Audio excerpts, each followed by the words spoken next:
पतझड़ में टूटती पत्तियां। रचनाकार रविंद्र केलेकर। बच्चों, पतझड़ में टूटी पत्तियां नामक इस पाठ के लेखक रविंद्र केलेकर हैं। उन्होंने यह पाठ 2 भागों में लिखा है। इसका पहला भाग गिन्नी का सोना है, जिसमें लेखक ने ऐसे लोगों के बारे में बताया है जिनके कारण आज भी समाज जीने योग्य है। इसका दूसरा प्रसंग झेन की देन है, जिसमें ऐसी बौद्ध पद्धति का वर्णन किया गया है जिसके कारण आज भी जापानी लोग व्यस्तता भरे जीवन में कुछ चैन के पल पा जाते हैं। गिन्नी का सोना। शुद्ध सोना अलग है और गिन्नी का सोना अलग। गिन्नी के सोने में थोड़ा सा तांबा मिलाया हुआ होता है, इसीलिए वह ज्यादा चमकता है और शुद्ध सोने से मजबूत भी होता है। औरतें अक्सर इसी सोने के गहने बनवा लेती हैं। फिर भी होता है तो वह है गिन्नी का ही सोना। शुद्ध आदर्श भी शुद्ध सोने के जैसे ही होते हैं। चंद लोग उनमें व्यावहारिकता का थोड़ा सा तांबा मिला देते हैं और चलाकर दिखाते हैं। तब हम लोग उन्हें प्रैक्टिकल आइडियलिस्ट कहकर उनका बखान करते हैं। पर बात ना भूलें कि बखान आदर्शों का नहीं होता, बल्कि व्यावहारिकता का होता है। और जब व्यावहारिकता का बखान होने लगता है, तब प्रैक्टिकल आइडियलिस्टों के जीवन से आदर्श धीरे धीरे पीछे हटने लगते हैं और उनकी व्यावहारिक सूझबूझ ही आगे आने लगती है। सोना पीछे रहकर तांबा ही आगे आता है।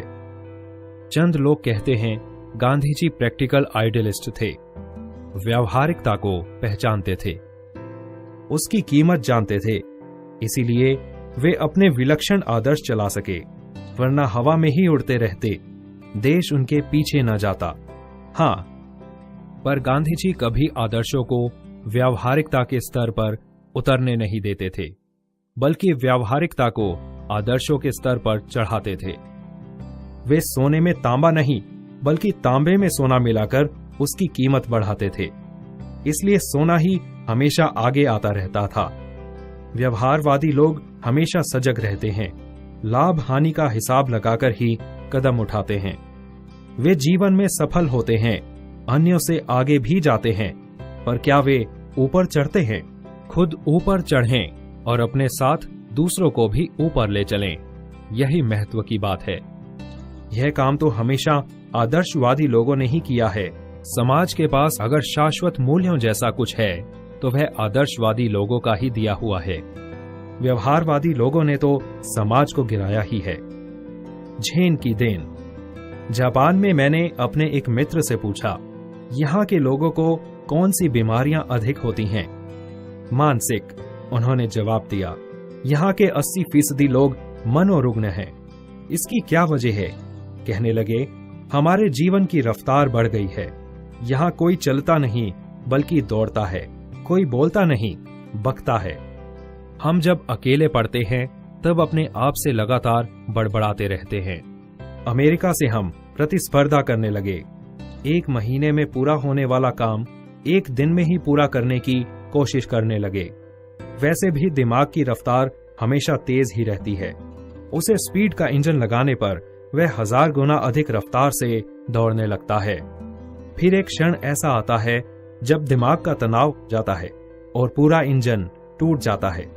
यही कारण है जिससे मानसिक रोग यहाँ बढ़ गए हैं। शाम को वह मुझे एक टी सेरेमनी में ले गए। चाय पीने की यह एक विधि है। जापानी में उसे चा नु यू कहते हैं।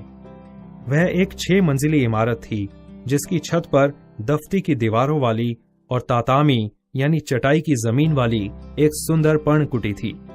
बाहर बेढप सा एक मिट्टी का बर्तन था, उसमें पानी भरा हुआ था।